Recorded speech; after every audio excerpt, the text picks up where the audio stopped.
अब आपको पैनिक नहीं होना, अब आपको और मैच्योर होना है।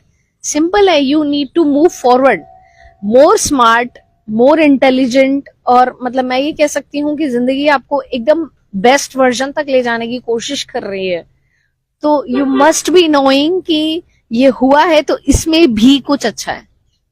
Simple one statement, if weather is negative और इज पॉजिटिव। यहाँ पर ये बात सोचने की बिल्कुल नहीं है कि किसकी गलती से हुआ। अब जीवन का एक नया आयाम शुरू हो रहा है। अब इसमें आप और अच्छा करने का मौका परमात्मा ने दिया है। मैं तो प्राय अपनी योग कक्षा में भी बोलता हूँ कि हमारे आचार्य जी का एक लेख है, उन्होंने लिखा नया दिन नया जीवन। अगर उस लेख को व्यक्ति एक बार पढ़ लेना, तो उस पर हम कभी प्रोग्राम देंगे, उसको पढ़ ले तो व्यक्ति एक दिन में, मैं समझता हूँ, काफी उसके विचारों में परिवर्तन आ जाए। मतलब परमात्मा हर दिन हमें नया दिन दे रहा है, नया जीवन दे रहा है कि अब कल वाली गलतियां मत करना, फिर से नई सीढ़ी बनाओ, अपने काम, अपने विचार, अपने जो भी संपर्क है, अपनी वाणी, इन सब का सदुपयोग करो, फिर नए जीवन को जियो। अब हमारा ही दुर्भाग्य है कि हम कल वाली गलतियां फिर करते हैं। उसी में ही है, उसके बाहर ही नहीं निकल पा रहे हैं। और हम बस ये ज्यादातर लोग, मैं समझता हूँ दीपिका जी, यहाँ दर्शकों में आपको सबको निवेदन करूं कि ज्यादातर लोग, इसीलिए मुझे ऐसा लगता है कि इसीलिए दुखी हैं कि उन्होंने अपने दायरे को तोड़ा ही नहीं, पहला। दूसरा, ऐसा लगता है कि वो दूसरे वाले लोगों के जीवन में इतना अंदर घुस चुके हैं वो, कि वो अपने जीवन का विकास करना भूल गए। तीसरा, कुछ परिवर्तन नहीं करेंगे तो बड़ा परिवर्तन नहीं देखेंगे। छोटे परिवर्तनों से आता है बड़ा। बिना आप ग्रो ही नहीं कर सकते।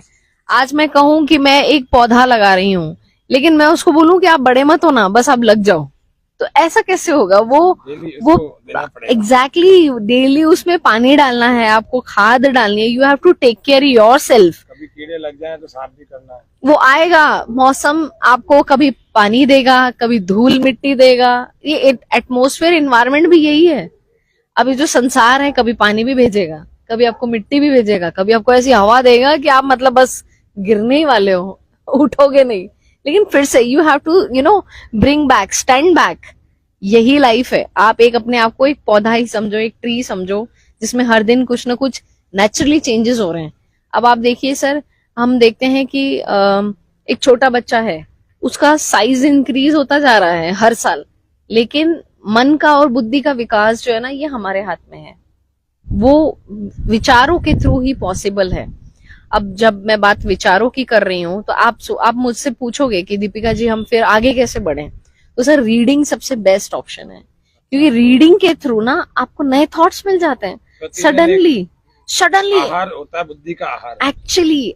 अच्छा, जैसे खाने के लिए हम खाना खाते हैं, पेट को शांति देते हैं, शरीर चलता है। अब आप बोलो मेरा दिमाग ही नहीं चल रहा है, मेरा दिमाग ही नहीं चल रहा है। जब स्वाध्याय करता है व्यक्ति, कुछ पढ़ता है, best reading is the best exercise for. देखो, लिखना, राइटिंग और रीडिंग, ये दोनों से ही आप अपने ब्रेन को ना बैलेंस कर सकते हो। राइटिंग से कैसे? अब जो भरा हुआ है वो भी तो निकालोगे, नया भरोगे तो बैलेंस ही नहीं होगा, ओवरफ्लो। भरे हुए कप में कितना भरोगे? तो पहले उसको खाली कर लो। हम एक टेक्निक बताते हैं जिसमें हम लोग एक पास्ट का लेटर लिखवाते हैं। हम कहते हैं एक पास्ट को लेटर दो, पास्ट को गुड बाय लेटर दो, प्रेजेंट को एक्सेप्टेंस लेटर दो। ये एक्सेप्टेंस की बात कर रही हूं मैं, जो आपकी लाइफ में चेंजेस हो रहे हैं या होने वाले होंगे या सडन चेंजेस होंगे, एक्सेप्टेंस लेटर। और फिर एक फ्यूचर लेटर, फ्यूचर को वॉरियर लेटर देते हैं। सर हम वॉरियर लेटर नहीं, एक वॉरियर लेटर, कि मैं योद्धा हूं, योद्धा इज रेडी फॉर एवरीथिंग। तो ये 3 लेटर्स के थ्रू आप अपनी वो एनर्जी को रिलीज कर दो, जो माइंड में ब्लॉकेजेस हैं वो निकल जाएंगे। अब आप नेक्स्ट एक लेटर लिखो, वो है फॉरगिवनेस लेटर। सबसे पहले खुद को माफ कर दो कि मैंने अपने आप को इतना टाइम स्टक रखा।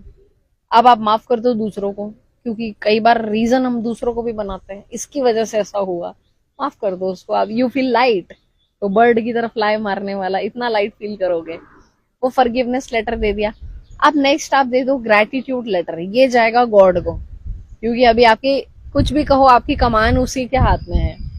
हम कहते हैं हम सब कुछ है, हम कुछ भी नहीं है, we are nothing on this planet. जब हमारा जन्म मरण ही हमारे हाथ में नहीं है, तो फिर आप क्यों सोच रहे हो कि वो मेरा, ये आ जाए, वो आ जाए, ये मिल जाए, वो चला जाए। सब गिफ्ट है, सब फ्री में मिला इधर धरती पे। तो so everything is given by God. अगर आपने उसने आपसे कुछ छीन भी लिया ना तो वो उसी का ही था, आपका नहीं था। मान लो आपसे कुछ लेके चले गए वो, तो ठीक है, वो उसी का ही है, वो उसके पास ही गया। तो you are just like actor, जैसे होता है ना सर, अलग अलग रोल्स होते हैं उसकी लाइफ में, बस वैसा ही है, उतना ही है। योग में भी ईश्वर प्रणिधान आता है। अब परिग्रह का सिद्धांत यही बातें करते हैं। और एक आरती भी बचपन से खूब अपन ने सुनी है, तेरा तुझको अर्पण तेरा क्या तुझको लागे मेरा। क्या लगे मेरा। ऐसे ये सब चीजें अगर आने में थोड़ा समय तो लगता है, लेकिन मान लीजिए अब कोई बिजनेस मैन है, क्योंकि ये परिपक्वता तो कई घटनाओं के बाद आती है। हाँ, अब घटनाओं आपके के बाद जीवन में आती तो है। कभी कम उम्र में काफी सारी घटनाएं हो गई, मेरी जीवन में कम उम्र में काफी घटनाएं हो गई, तो 20-22 साल की उम्र में अच्छे परिपक्व हो गए। हाँ लेकिन देखा जाए तो 17-18 में हो गए थे।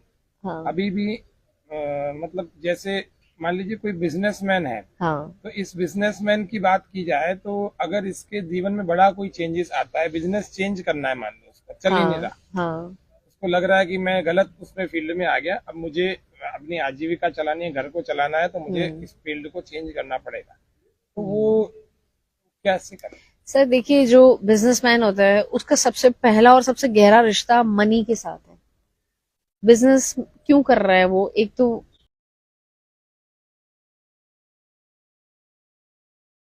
जहाँ देखो वहाँ लगभग यही समस्या